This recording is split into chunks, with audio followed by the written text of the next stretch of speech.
Doctor Harshal, AIIMS में भी काफी ब्लैक फंगस के मरीज हैं और ये वाइट फंगस जिसके बारे में अभी डॉक्टर बता रहे थे, क्या कोई तरीका हो सकता है इससे बचने का? कोरोना के मरीज या कोविड रिकवर्ड मरीज क्या सावधानियां रखें जिससे इससे बच सके? बिल्कुल, बहुत ही अच्छा सवाल है और आम जनता में ये एक पैनिक सा क्रिएट हुआ है।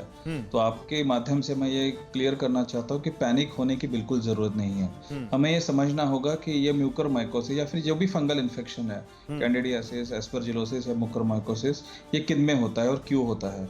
ये उन पेशेंट्स में होता है जिनमें इम्यूनिटी कम होती है। 3 कंडीशंस में ये होता है, या कोई इन्फेक्शन ऐसा जैसे HIV इन्फेक्शन था जो कि इम्यूनो कॉम्प्रोमाइज स्टेटस करता है, कैंसर रिलेटेड कीमोथेरेपी पे जो होते हैं उनका इम्यूनिटी कॉम्प्रोमाइज होता है, जो लॉन्ग टर्म स्टीरॉयड पे होते हैं जैसे कोविड में लॉन्ग टर्म स्टीरॉयड चलता है उसमें इम्यूनिटी कॉम्प्रोमाइज होती है, उसमें होता है, या फिर सीवियर कोविड इन्फेक्शन में जिसमें आपका वाइट ब्लड सेल कम होते हैं उसमें भी आपकी इम्यूनिटी सप्रेस होती है।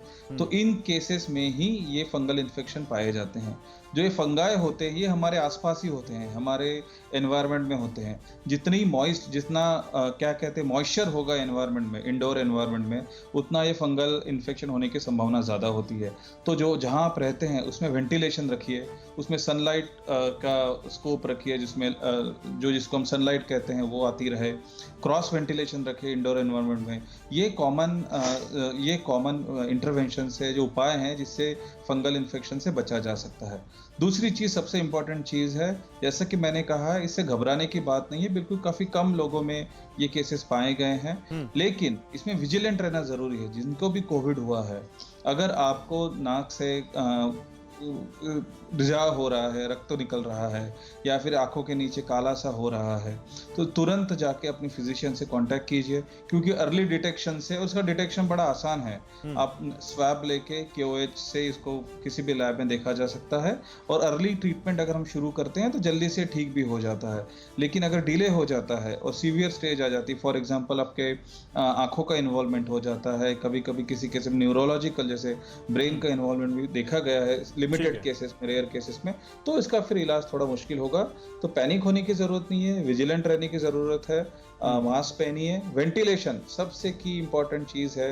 हम देखते हैं कोविड ट्रांसमिशन भी घर में, इंडोर में, जहां भी आप रहते हैं वहां वेंटिलेशन रखना बहुत ज्यादा जरूरी है। ठीक है सर। इस बीच बंगाल से रोनिक, एक दर्शक हमारे साथ है। रोनिक जी, सवाल पूछिए। हाँ, मैं बता रहा था ये व्हाइट फंगस, इस वायरस से कैसे बचा जा सकता है, उसके लिए कैसा सावधानता अवलंबन करें? अभी डॉक्टर हर्षल साल्वे वही बता रहे थे। डॉक्टर श्याम, अगर इसमें आपको जोड़ना चाहें। हाँ, देखिए, 2-3 चीजें और हम कर सकते हैं उनको फंगस से बचने के लिए। एक तो जैसे व्हाइट फंगस बोला, कैंडिडा, वो ओरल कैविटी में होता है। तो अगर आप स्टीरॉइड्स ले रहे हैं और इम्यून कॉम्प्रोमाइज्ड हैं, तो आप बीटाडीन के गार्गल्स करिए दिन में 3 या 4 बार, जिससे कि ये फंगस मर जाती है और आपका जो मुंह है और जो ओरल कैविटी है वो क्लीन रहती है। दूसरी जो चीज जो हम कर सकते हैं, जो खासतौर पे ऑक्सीजन ले रहे हैं और जो इम्यून कॉम्प्रोमाइज्ड है, उनको स्टीम का सेवन करना चाहिए, जिससे कि आपके लंग्स और नेजल पैसेजेस और साइनसेस क्लियर रहें। तीसरी बात, जो लगातार ऑक्सीजन ले रहे हैं, मास्क से ले रहे हैं या नेजल प्रोंग से ले रहे हैं, तो वो जो नेजल प्रोंग्स हैं उनको भी रिपीटेडली बदलना बहुत जरूरी रहता है, क्योंकि वो जो प्रोंग्स हैं उसमें इंफेक्शन हो जाती है, जिससे कि वो फंगस आगे जा सकता है। चौथी जो बहुत ही महत्वपूर्ण बात यह है कि जो स्टीरॉइड्स ले रहे हैं तो उनका शुगर लेवल जब बढ़ जाता है तो वो एक बहुत ही इंपॉर्टेंट प्री डिस्पोजिंग फैक्टर है, जिससे कि म्यूकोरमाइकोसिस होता है। और चौथी पांचवी बात यह है कि फेरेटिन जो कि ब्लड में बढ़ जाता है कोविड के दौरान, ये mucormycosis iron, ferritin is iron, तो वो आयरन को फीड करता है। तो हमें फेरेटिन लेवल को कंट्रोल करना चाहिए। और जैसा कि डॉक्टर साहब ने बताया कि वेंटिलेशन और सनलाइट और सारा हाइजीन का ध्यान रखना बहुत ही आवश्यक है, in addition to control of blood sugar. ठीक है। MP से विश्वास हमारे साथ हैं। विश्वास जी, सवाल पूछिए।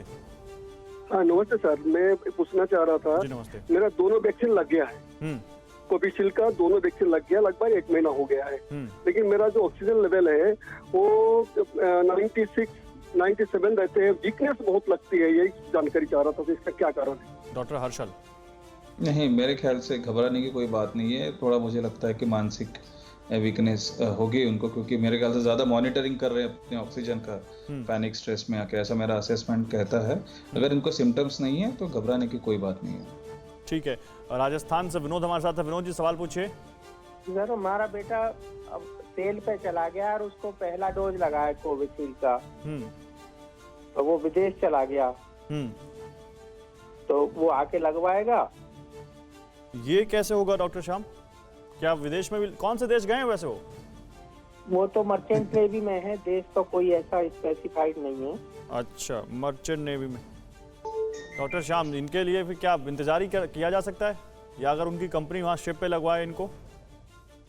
हाँ, या तो कोवैक्सीन तो अभी मुझे नहीं लगता कि बाहर लग पाएगी। कोविशील्ड तो इनको वापस आना, जब आएंगे तब विचार करेंगे। हाँ, अगर कोविशील्ड तो शायद यूरोप जैसे अगर कहीं देश में गए हैं तो वहां पे आप 12 से 16 हफ्ते के बीच में अगर आपको अवेलेबिलिटी हो जाए तो आप लगवा सकते हैं, उसमें कोई इशू नहीं है। परवाह देश की, सोमवार से शुक्रवार रात 10 बजे TV9 भारतवर्ष पर।